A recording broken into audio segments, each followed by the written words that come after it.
Focus turns to the defense in the trial of St. Louis Sheriff Alfred Montgomery. Missouri's Attorney General is trying to permanently remove Montgomery from office. First Alert 4 investigator David Amilati was in the courtroom today as the defense began presenting its case.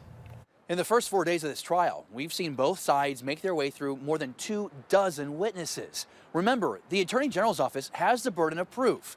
David Mason and his team representing Alfred Montgomery doesn't. They just have to poke holes in the state's argument, and they're working to do just that. The state rested before lunch on Monday, which gave attorney David Mason a chance to motion for Judge Steve Omer to make a direct ruling to throw out this quo warranto, this effort to permanently remove the sheriff. He argued each charge, saying, quote, there is not enough evidence of anything. Even the few things they have proven, it doesn't prove to be sufficient enough to remove a sitting official. Judge Omer disagreed, denied the motion, and we got to meet Montgomery's attorney's first batch of witnesses.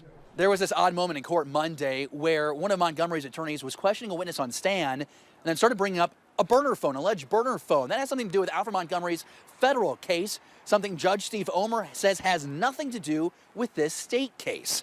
The defense backed off, but it might have been a message to the federal prosecutor, who's been sitting in the back of the courtroom every day this trial has been underway. Now, action wrapping up Monday with witness testimony. Closing statements will be on Tuesday. It's unclear how soon Judge Omer will make his final decision. Remember, this is a bench trial, not a jury trial. We have extensive coverage of this trial and the last 11 months of this sheriff's office turmoil. You can find that inside your First Alert 4 News app. In downtown, David Amilati, First Alert 4 Investigates. And as David just mentioned, First Alert 4 Investigates has been reporting on the scandal in the sheriff's office from the very beginning. Our full coverage is streaming right now on Apple TV, Roku, and Fire TV.